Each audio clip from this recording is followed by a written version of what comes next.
I lay stretched out on the small sofa in my new apartment in Atlanta, one hand holding a cup of tea, the other resting on my forehead, trying to shake off the dizziness from the flood of messages. My phone kept vibrating on the table, calls from my parents, and even my brother. 6 months had passed since I left that house. No arguments, no tears, no dramatic slam of the door. I simply packed a few clothes, my old laptop, and my finance notebook into a worn duffel bag, then stepped outside, just as the sun set behind the buildings across the street. No one stopped me. No one asked where I was going. No one thought I wouldn't come back. They were used to me. The reliable daughter, the one always paying the bills in a pinch, the invisible fixer who cleaned up every financial mess in the family. I thought I was strong, that I was doing what was right, that it was my duty. But now, in this tiny apartment, I realized. For nearly 10 years, I had been keeping alive a system I never built, a system where I was the only one running, while everyone else simply relied on me. The phone vibrated again. I didn't need to look to know it was my mom. I could already hear the start of the message in my head. If you still care about us, call back right now. I didn't pick up. I didn't even reach for the phone. I just leaned my head back, took a deep breath, and felt my chest lighten with every passing second. My name is Diana Miller. I'm 28, a financial analyst who earned a full scholarship to Georgia State University. I used to believe that if I just worked hard enough, kept my head down, I would eventually be recognized. But the truth is, the more I did, the less I mattered. And the one time I stopped, just once, my phone lit up like an alarm. Brandon, 32, dropped out of art school after 2 years, worked as a barista, a delivery driver, then went unemployed again. But he was the one with potential. The dreamer. The one mom hugged when he failed, and dad defended like a war hero returning from battle. And me? The one who never left a trail of debt, never ruined a single plan, never asked for anything. Somehow, I ended up being the ungrateful one. I remember the day I left. Mom was watching her favorite TV show. Dad had his eyes glued to the car insurance spreadsheet, and Brandon was stretched out on the couch, gaming. No one noticed me walking past with a bag. No one asked why I wasn't dressed for work. Not a single, "Where are you going?" And now, after 6 months of silence, they're trying to reach me, like I'm the lifeline they tossed aside and suddenly want back. I glanced at the phone again, still buzzing. I didn't turn it off. I just let it ring. Every vibration felt like proof that I had finally broken free from the invisible rope that had bound me for a decade. And for the first time in my life, freedom smelled like a quiet afternoon, where every sound belonged only to me. I started working at 16, not to buy cute clothes or hang out at coffee shops like my friends, but because I knew that if I didn't take care of myself, no one else would. While my classmates got picked up by their parents, I rode my bike 4 blocks to a pastry shop to wipe tables and mop floors, then biked home after dark. I used my first paycheck to buy a secondhand computer, the only thing that helped me keep up with classwork. No one asked if I needed help. No one asked if I was sleeping enough or if I'd had dinner. But when Brandon needed a new laptop, despite dropping out, Mom had no problem opening a credit card and buying him a brand new MacBook, saying he needed it to restart his life. I was used to that upside-down logic. When I did right, it was expected. When Brandon messed up, it was because he was trying. Brandon's 4 years older than me, but if you looked at how things played out in our home, you'd think I was the older sibling. He always had an excuse. He always got understood. When he quit his bookstore job because the boss was too controlling, Mom instantly defended him. No one can survive a toxic environment. When he misplaced the car Dad had just fixed, the first thing Dad said was, "Accidents happen." When I got a full ride to Georgia State, the only response was, "Couldn't you pick a school closer to home?" Brandon might need the car. When I got hired by the biggest investment consulting firm in the area, Mom just said, "That's so far. He'll take us to our doctor's appointments." I honestly can't remember the last time they said they were proud of me. Maybe they never have. I used to think that if I just kept working hard, kept proving myself, they'd eventually see. But the more I did, the more I became just a walking wallet. When they wanted to repaint the house, could I help a bit? When Brandon wanted to sign up for an online art class, "Diana, could you front it for now and we'll settle up later?" At first, I thought it was just temporary money trouble. I agreed to help here and there, but here and there turned into everything. From electric bills, appliance repairs, to gas money for Dad's car. I sent the money regularly. No thank yous, just more asks. This month's a bit tight. Can you add a little more? I tried to stay quiet, told myself I was helping, that family should stick together. But every time I came home after grinding through weeks of work, I'd see Brandon lounging on the couch, feet on the table, gaming. Mom would be in the kitchen making his favorite dish. Dad would be telling the same story about how my son won an art contest back in 5th grade. I'm not heartless. I used to care about the smallest things. But the one thing I can no longer do is live a life where effort is invisible and failure is celebrated like a triumph. I remember one day when I told Mom I was saving to buy my own place. She casually said something I'll never forget. "A girl buying a house on her own? Aren't you worried people will think no one wants to marry you?" I didn't answer, but that was the moment I knew I would never earn their honest approval. Not because I wasn't good enough, but because, in their eyes, Brandon would always come first, and me, I was just the backup plan when things fell apart. That truth, bitter as it was, made me stronger. I left 6 months ago, and since then the silence was deafening. I had made the decision to cut myself off, and yet they still reached out, one text or call after another. It was as if I was supposed to fix their problems forever, and now that I wasn't there, they couldn't bear it. The first few weeks I felt guilty. Every missed call from Mom or Dad made me question if I was doing the right thing. But that guilt started to fade as I realized something. I had been nothing more than an emergency fund, a solution to their problems, not a daughter. The messages from Mom were the hardest to ignore. They always carried that tone of disappointment mixed with desperation, as if I was the one who had let them down, not the other way around. "Diana, we're struggling. Please help," she would write. But how could I help when no one ever helped me? One night, I received a message from Dad. "Diana, we've hit a rough patch. The mortgage is due and we're falling behind. Can you send something this month?" I stared at the phone screen, my thumb hovering over the reply. The old me would have immediately said yes, sent them the money, and carried on. But now I was different. I had learned that family wasn't supposed to be about this. It wasn't about what I could give. It was supposed to be about love, care, and support. But that was never the case with us. I tried to ignore the nagging voice in my head that said I was being selfish. I told myself that they were adults. They could handle their problems without me. But that didn't stop the text from coming in the next day. "Diana, we really need you. Can you help us out? We can't manage without you." It was as if I was still trapped in the role of the fixer.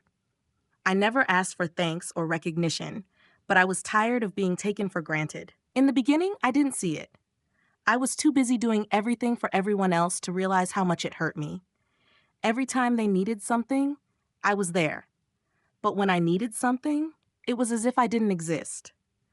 I remember the time when I had been working nonstop, and when I finally told Mom I was saving up to buy my first home, she simply said, "Are you sure that's a good idea?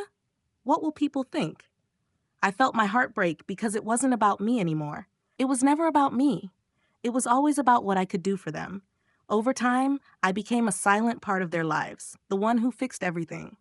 But in the background, there was a growing resentment building inside of me. I wasn't just fixing things for them. I was erasing myself in the process. The more I gave, the less I mattered. Brandon, my brother, was always the one who had potential, the one who could do no wrong, despite constantly failing. When he lost his job or needed money, they defended him. But when I made a decision to live for myself, when I finally stopped giving, they turned on me. It was as if my entire identity had been reduced to a wallet. I had been there for every single one of their crises, and yet, when I stopped, I was the one who was abandoned. One evening, I sat on my balcony in the apartment I had rented, listening to the city outside. It was quiet, peaceful. No demands, no one pulling at me for help. For the first time in a long time, I felt like I could breathe. But then a message came through. It was from Mom. "Brandon needs new clothes for a job interview. Can you help?" I felt a sharp pang in my chest, but I didn't respond. That was the moment I knew I had done enough. I had helped more than anyone ever should, and it had never been enough. That night, I deleted the bank details I had kept for them. I canceled all the transfers, every bill that I had been silently paying for them. My bank account was no longer a revolving door for their mistakes. For the first time in years, I felt a sense of control over my own life. The next day, the calls started again. Dad, Mom, and then Brandon. They didn't stop for days. I could hear their voices pleading through the phone, trying to guilt-trip me into helping them again. "It's not like we're asking for much, Diana," Mom said, her voice trembling. "Please, we're in trouble." But I didn't cave. I couldn't. I had to stand firm. After a few weeks of silence, I finally allowed myself to feel something I hadn't in a long time: peace. I had let go of the responsibilities they had placed on me. It was as if I had stepped out of a fog, and I could see clearly for the first time. But there was still a small part of me, deep down, that wondered if I had done the right thing. Should I have abandoned them when they really needed me? Was I being too harsh? The guilt tried to creep back in, but this time, I fought it off. I knew what I had done, and I knew it was the only way to break free. The weeks that followed were quiet, almost too quiet. For the first time in a long time, I didn't feel like I was running on a hamster wheel. My phone stayed silent, and I could finally breathe without the weight of constant expectations pressing down on me. My days were my own, and I had time to focus on things I had forgotten about, things that weren't tied to anyone else's needs or demands. I started getting into a routine. I worked, went for walks in the park, cooked meals that I actually enjoyed, and took care of myself in ways I hadn't allowed myself to before. It felt like freedom, like the chains I had been dragging behind me for years had finally fallen away. But as the days passed, I couldn't help but wonder if my family would ever truly understand why I left. They hadn't seemed to care when I was doing everything for them. They didn't notice how much I was sacrificing, only that I wasn't there to pay the bills or solve their problems. And then, one evening, I received a message from Mom. "Diana, we really need to talk. It's about the house." I stared at the screen for a long time before replying. I didn't need to answer. I already knew what was coming. It was the same pattern, the same desperate plea for help. They never asked how I was doing, never showed any interest in my life, just the same old story. "We're struggling. We need you." I didn't respond. A few days later, Dad called. His voice was lower than usual, filled with something I couldn't quite place. "We're falling behind again," he said, trying to keep his voice even. "If you don't help, we're going to lose the house. You wouldn't want that to happen, would you?" His words were a sharp reminder of everything I had done for them, but this time it didn't feel like an obligation. This time, I felt nothing but a bitter sense of justice. The house? The same house I had kept afloat for so long, the one I had spent years paying for, the one that I had saved from foreclosure countless times, the one that wasn't even a home to me anymore, but a reminder of what I had lost. "Not my problem anymore," I said to myself, quietly closing my eyes and letting the weight of the words sink in. I didn't pick up the phone. I didn't respond to their endless texts, the guilt-tripping calls. They were no longer my responsibility. I had been the one to carry their weight for years, and they never appreciated it. But now, I was done. I had nothing left to give. The silence continued, but it was different now. It was peaceful. There were no more angry calls, no more desperate texts. It was as if the storm had passed, leaving behind a stillness that I had longed for. But even as I embraced this silence, I couldn't help but think about how they had manipulated me for so long. I had been the one to put my life on hold, to sacrifice my future for them, to be their personal ATM. And when I finally stopped, when I drew the line, they tried to make me feel like I was the one in the wrong. They had no remorse for what they had put me through, only anger that I wasn't there to fix their messes anymore. I thought about the years I had spent bending over backwards for them, the hours of overtime I had worked just to make ends meet, the missed vacations, the personal goals I had put aside, all for them.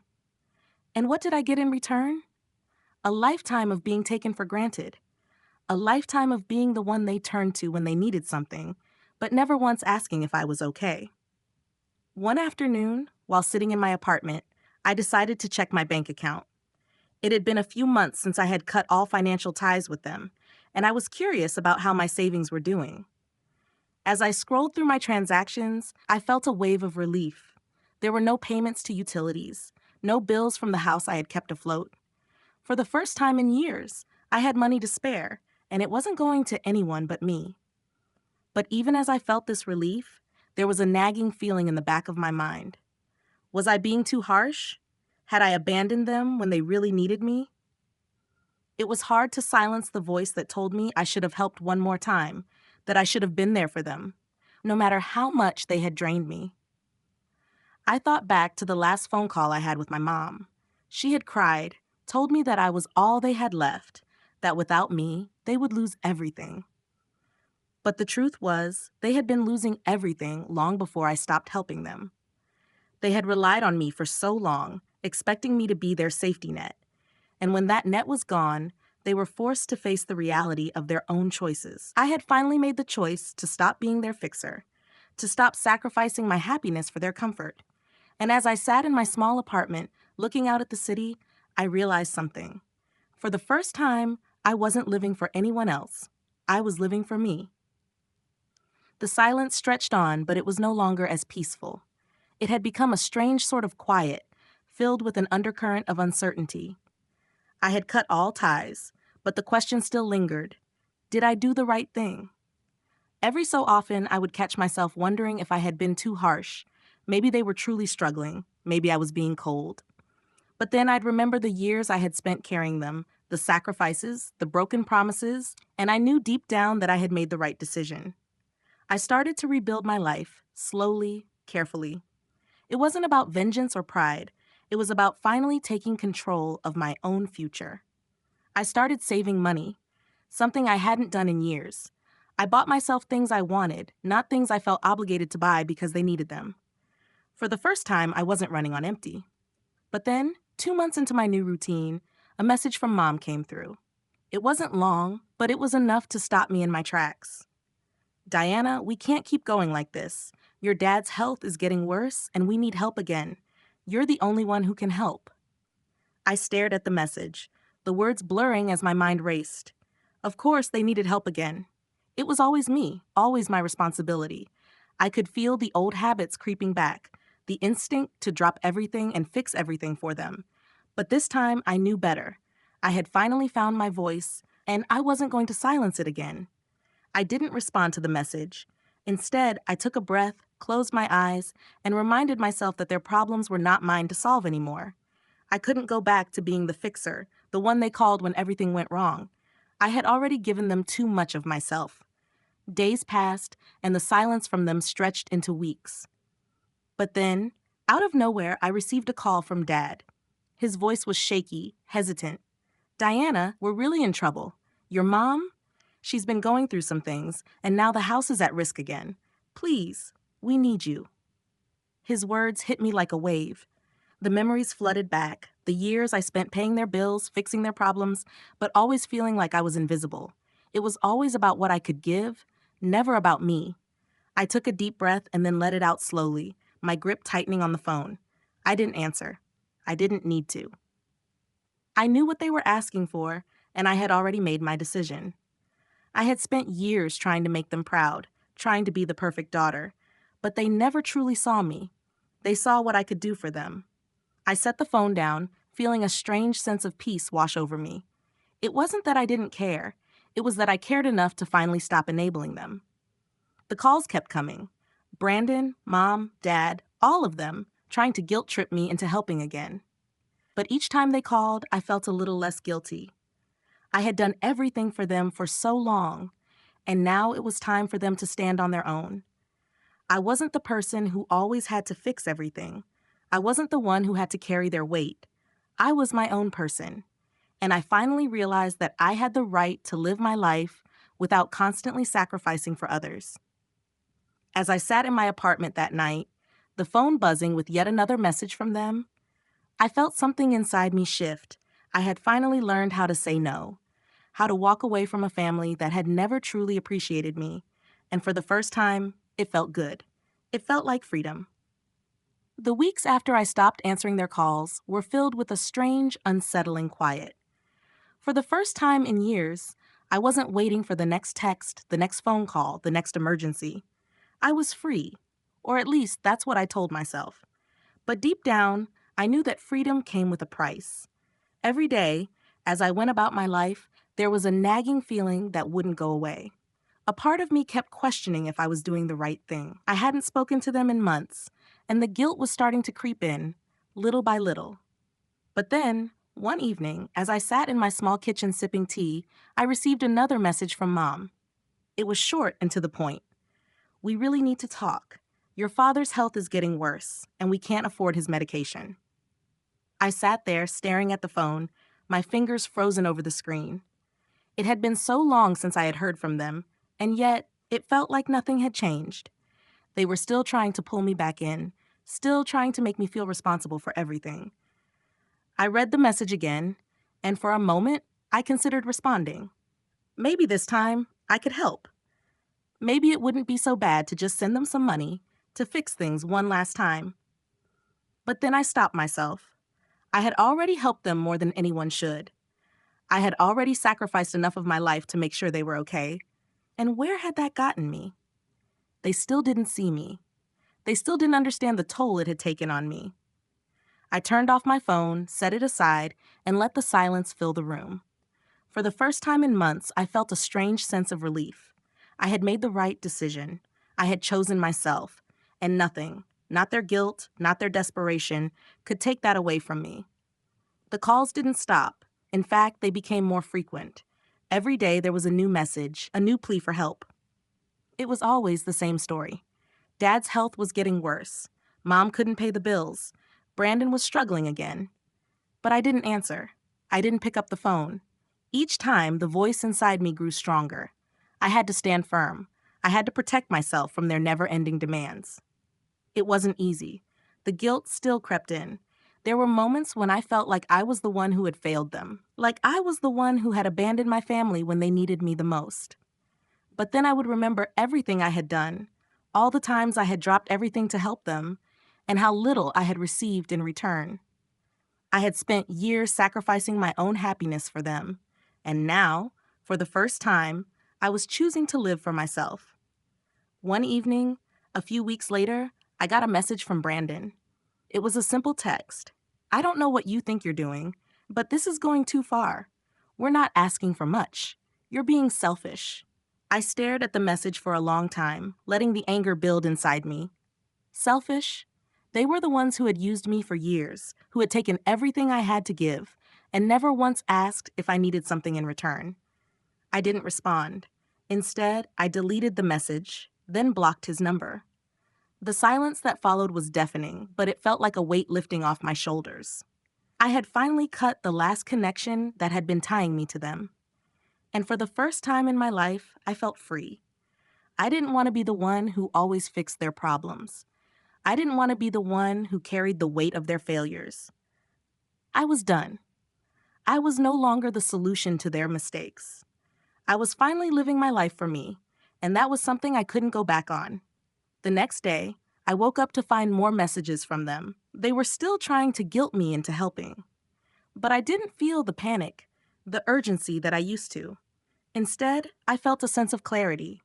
I had done everything I could for them, and now it was their turn to face the consequences of their actions. I stepped out into the city that morning, the sun shining down on the streets, and I realized something. I had spent so long thinking that I needed to fix everything for everyone else, but now I knew that the only person I needed to fix was myself. And for the first time in a long time, I wasn't afraid to stand up for what I needed. Days turned into weeks, and the silence from my family continued. The constant barrage of messages slowed down, but they never fully stopped. I had done what I thought was impossible. I had finally cut the ties, removed myself from the cycle of helping, and put my own needs first. The emotional weight I had carried for so long had begun to lift, but it didn't come without its challenges. I found myself questioning whether I was wrong to shut them out. Would they ever understand? Would they regret what they had done? And yet, every time I thought about it, I remembered the years of sacrifices, the countless times I had ignored my own dreams and needs to take care of theirs. They had used me, and for too long I had let them. One night, just as I was starting to settle into a sense of peace, a message popped up on my phone. It was from my mom. "Diana, we need to talk. Your dad's health has gotten worse, and we're falling behind again. We can't do this without you." I felt my chest tighten. Her words were the same as before, but this time there was no desperation in her voice. Just the usual expectation, the assumption that I would be there to fix everything. I stared at the message, feeling the old instincts stir inside me. I wanted to respond, to fall back into my old role as the one who took care of everything. But I knew better now. I had spent my whole life being the one they relied on, and every time I did, it only made them more dependent. I couldn't go back to that. Instead of responding, I deleted the message and set my phone down. I realized something important in that moment. This was no longer about their problems. It was about mine. It was about choosing myself, choosing peace, and choosing to no longer be the one who held the weight of their failures. The calls started again, one after the other, with Dad and Brandon both reaching out. Each one was more urgent than the last, trying to make me feel like I was responsible for their situation. But I stayed silent. The guilt didn't hit me as hard anymore. I was learning to stand firm, to protect myself from the emotional manipulation they had used for so long. I had given them everything I had, and it still wasn't enough. Now, I had to give to myself. One evening, I was sitting in my apartment, scrolling through my social media when I saw a post from Brandon. It was a picture of the house, the same one I had helped keep afloat for so many years. The caption read, "This place is falling apart. I'm doing everything I can to fix it, but we're on our last legs. Wish I had more support." It was like a slap in the face. He had never once acknowledged everything I had done for that house, for them. It was always about what I could do for him, what I could give. And now, when I was no longer there to fix things, he was playing the victim. I wanted to respond, to tell him everything, to remind him of all the times I had carried the weight for him, for them. But I didn't. I just closed my phone and sat in the silence of my apartment. For the first time in years, the silence didn't feel like loneliness. It felt like freedom. I knew I had made the right choice.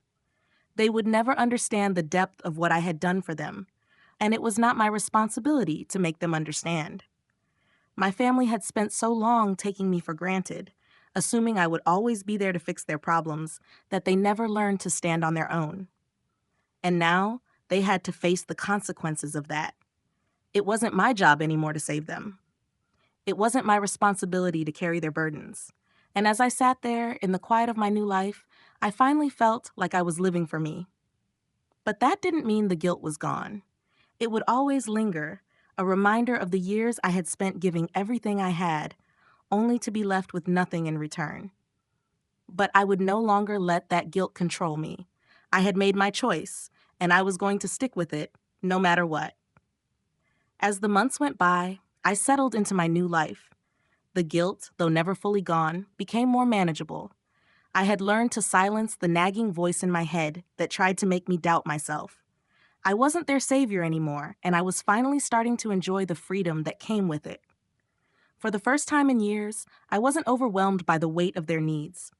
I wasn't the one who had to drop everything to solve their problems. But just as I was beginning to feel truly free, the inevitable happened. I heard from them again. It started with a text from Mom. "Diana, your father's health is deteriorating. We need your help, please. We don't know who else to turn to." The message was short, but its impact hit me like a freight train. I hadn't heard from them in weeks, and now this. The familiar mix of desperation and expectation seeped through the screen. They hadn't even bothered to ask how I was doing or acknowledge the silence that had settled between us. It was just the same request for help, just a different form of manipulation. I stared at the screen, the urge to respond creeping up on me. I could feel the old guilt rising, that old instinct to step in and fix things. But I resisted. I had learned the hard way that giving in to that impulse only made things worse. They had become too dependent on me, and now it was their turn to face the consequences. Instead of replying, I closed the message and put my phone down. I tried to keep the feeling of peace that had settled inside me, but it was hard. A part of me still wanted to be the daughter they could rely on, the one who took care of everything. But I knew better now. I wasn't that person anymore. I had given them everything I had, and they had never truly appreciated it. The phone calls started soon after. First, it was Dad, his voice low and strained. "Diana, we need your help. Your mom can't handle everything on her own. We're really struggling." I didn't pick up. The calls kept coming, one after another, each one more desperate than the last. But I stayed silent. Every time I thought about responding, I remembered how they had treated me, how they had taken me for granted for so long. And with each unanswered call, the weight that had been dragging me down for years became a little lighter. 2 days later, I got a message from Brandon. "You don't know what's going on here. We're all falling apart. It's not just about the house, it's everything. You're the only one who can fix this." I almost laughed when I read it. The audacity. He had never once acknowledged all the times I had fixed things for him, all the money I had given, all the emotional energy I had poured into the family. And now, when I had finally stopped, he was the one playing the victim. I could feel the anger building inside me, but I pushed it aside. I had nothing left to give. I didn't reply to any of the messages. I didn't call back. I was done. The guilt still lingered, but it was weaker now. I had learned that I wasn't responsible for their problems. They were adults, and it was time for them to take responsibility for their own lives. But as the days passed, the silence became louder. I could feel the weight of it, even though they hadn't contacted me again. It wasn't the emptiness of loneliness, but the realization that I had truly left them behind. The family I had once known, the people I had tried so hard to help, were no longer part of my life. And while that should have felt like liberation, it felt like something else, something I couldn't quite name. I sat on my balcony one evening, looking out at the city below. The noise of the street was a dull hum, distant and muffled. For the first time in months, I let myself feel the full weight of my decision. I had walked away from them. I had chosen to stop being the one who fixed everything. And yet in the back of my mind, I couldn't shake the question. Was it the right decision? Had I been too harsh? But deep down, I knew that I couldn't go back. I couldn't continue to sacrifice my happiness for their comfort. They had never once appreciated what I had done for them. I was never just a daughter. I was an ATM, a fixer, a solution. When that stopped working, they turned on me. I couldn't allow myself to be that person anymore. So I chose peace. I chose freedom. I chose myself. And as the days passed, that feeling of peace grew stronger. I had made my decision, and I was no longer looking back. It had been months since I last heard from them, and I was starting to think I had finally been forgotten. It wasn't that I wanted to be, but the absence of their constant demands and guilt trips made me realize how much I had been suffocating under the weight of their expectations. The silence, while uncomfortable at times, had become a space I was learning to fill with my own life. But then, one evening, just as I was finishing up a project at work, my phone buzzed. The name on the screen froze me in place. It was a message from Mom. "Please, Diana, your dad's in the hospital. We really need you right now." The words hit me like a punch to the stomach. My mind raced. My father, the man who had never fully understood me, the one who never appreciated the sacrifices I made, was now in the hospital. The guilt I had fought so hard to silence flared up, but I quickly pushed it down. This wasn't about me. This was about him. I hadn't asked for this. I didn't want to be dragged back into their chaos. I stared at the message, debating whether to reply, to offer the help they always expected from me. But in the end, I did nothing. I didn't respond. I didn't pick up the phone when it rang shortly after. I didn't let myself fall back into the same patterns of guilt and self-sacrifice. I had learned the hard way that I couldn't fix everything for everyone. I went to bed that night, the message still lingering in my mind, but this time, I didn't feel torn. I didn't feel guilty. Instead, I felt numb. There was no rush to make a decision. No need to rush back to a life that had never truly been mine. For the first time in years, I was living for myself. A few days later, I heard from Brandon. The message was short, and the tone was as accusatory as ever. "Mom and Dad are struggling. You're not even there for them when they need you the most. You've really abandoned us." His words didn't sting like they used to. Instead, they just felt hollow. I had been there for so long, doing everything for everyone, and all I had received in return was resentment and dependence. It wasn't a family anymore. It was a group of people who saw me as nothing more than a source of financial support. And when I stopped giving, when I stopped fixing their problems, they turned on me. But I didn't care. I couldn't care anymore. I deleted the message without responding. A week passed, and the silence continued. No more calls, no more texts. It was almost as if they had finally accepted my absence.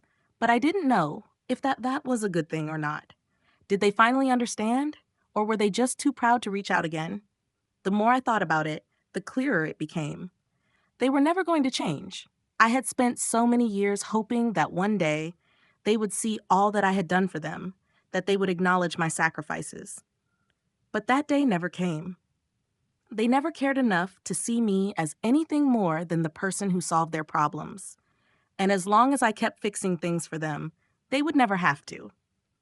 I thought about the years I had spent in that cycle, years of feeling responsible for everything and everyone.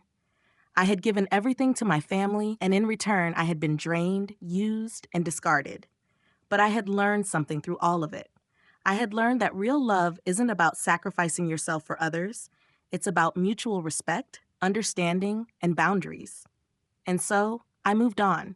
I focused on my own life, my own goals, my own happiness. I began taking small steps toward building a future I could be proud of, without constantly looking over my shoulder, wondering if my family was okay. For the first time in my life, I didn't feel guilty about living for myself. I didn't feel like I owed anyone anything. The calls stopped, the messages stopped. And while I couldn't say I was happy about what had happened, I had finally reached a place of acceptance. I couldn't save them anymore. I couldn't be their solution, and I didn't need to be. As the months passed, I found myself stronger, more confident. I started doing things I had always dreamed of, things I had put off for years because I had always been too busy fixing someone else's problems. I traveled. I took up painting. I finally got around to learning guitar, something I had always wanted to do but had never had the time for. My life was no longer defined by their demands. I didn't know what the future held for me or for my family, but for the first time, I felt like I was in control. And that was enough.